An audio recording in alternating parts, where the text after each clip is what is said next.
एक बार देवी पार्वती ने महादेव से पूछा, ऐसा क्यों है कि आप अजर हैं, अमर हैं, लेकिन मुझे हर जन्म के बाद नए स्वरूप में आकर फिर से बरसों तप के बाद आपको प्राप्त करना होता है। जब मुझे आपको पाना है, तो मेरी तपस्या और इतनी कठिन परीक्षा क्यों? आपके कंठ में पड़ी नरमुंड माला और अमर होने के क्या रहस्य हैं? महादेव ने पहले तो देवी पार्वती के उन सवालों का जवाब देना उचित नहीं समझा, लेकिन पत्नी हट के कारण कुछ गूढ़ रहस्य उन्हें बताने पड़े। शिव महापुराण में मृत्यु से लेकर अजर अमर तक के कई प्रसंग हैं, जिनमें एक साधना से जुड़ी अमर कथा बड़ी रोचक है, जिसे भक्तजन अमृतु की कथा के रूप में जानते हैं। हर वर्ष हिम के आलय यानी हिमालय में अमरनाथ, कैलाश और मानसरोवर तीर्थ स्थलों में लाखों श्रद्धालु पहुंचते हैं। सैकड़ों किलोमीटर की पैदल यात्रा करते हैं। क्यों? यह विश्वास यूं ही नहीं उपजा। शिव के प्रिय अधिक मास अथवा आषाढ़ पूर्णिमा से श्रावण मास तक की पूर्णिमा के बीच अमरनाथ की यात्रा भक्तों को खुद से जुड़े रहस्यों के कारण और प्रासंगिक लगती है। पौराणिक मान्यताओं के अनुसार अमरनाथ की गुफा ही वह स्थान है जहां भगवान शिव ने पार्वती को अमर होने के गुप्त रहस्य बतलाए थे। उस दौरान उन दो ज्योतियों के अलावा तीसरा वहां कोई प्राणी नहीं था, ना महादेव का नंदी, न ही उनका नाग, न सिर पे गंगा और न ही गणपति और कार्तिकेय। गुप्त स्थान की तलाश में महादेव ने अपने वाहन नंदी को सबसे पहले छोड़ा। नंदी जिस जगह पर छूटा उसे ही पहलगाम कहा जाने लगा। अमरनाथ यात्रा यहीं से शुरू होती है। यहाँ से थोड़ा आगे चलने पर शिवजी ने अपनी जटाओं से चंद्रमा को अलग कर दिया। जिस जगह ऐसा किया वो चंदनवाड़ी कहलाती है। इसके बाद गंगा जी को पंचतरणी में और कंठाभूषण सर्पों को शेषनाग पर छोड़ दिया। इस प्रकार इस पड़ाव का नाम शेषनाग पड़ा। अमरनाथ यात्रा में पहलगाम के बाद अगला पड़ाव है गणेश टॉप।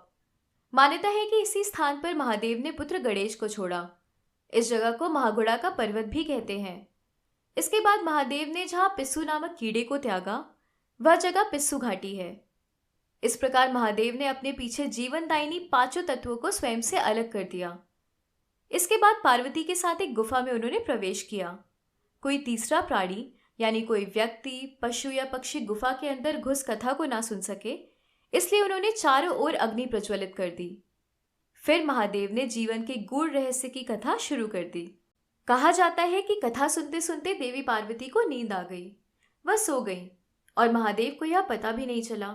वह सुनाते रहे।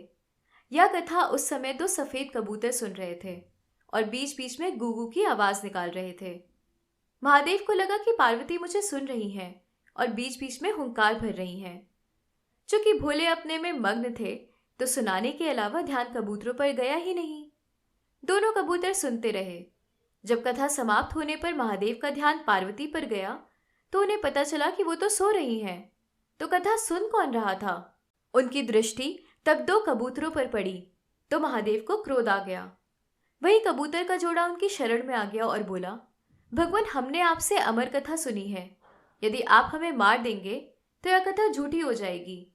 हमें पथ प्रदान करें। इस पर महादेव ने उन्हें वर दिया कि तुम सदैव इस स्थान पर शिव व पार्वती के प्रतीक चिन्ह में निवास करोगे। अंततः कबूतर का यह जोड़ा अमर हो गया और यह गुफा अमर कथा की साक्षी हो गई। इस तरह इस स्थान का नाम अमरनाथ पड़ा।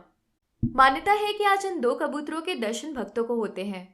अमरनाथ गुफा में यह भी प्रकृति का ही चमत्कार है कि शिव की पूजा वाले विशेष दिनों में बर्फ के शिवलिंग अपना आकार ले लेते हैं।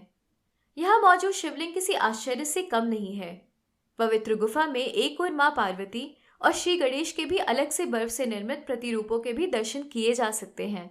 आशा है आपको आज की कहानी पसंद आई होगी। आप हमें कमेंट करके जरूर बताएं। चलिए फिर मिलते हैं अगले वीडियो में नए टॉपिक के साथ। तब तक के लिए धन्यवाद।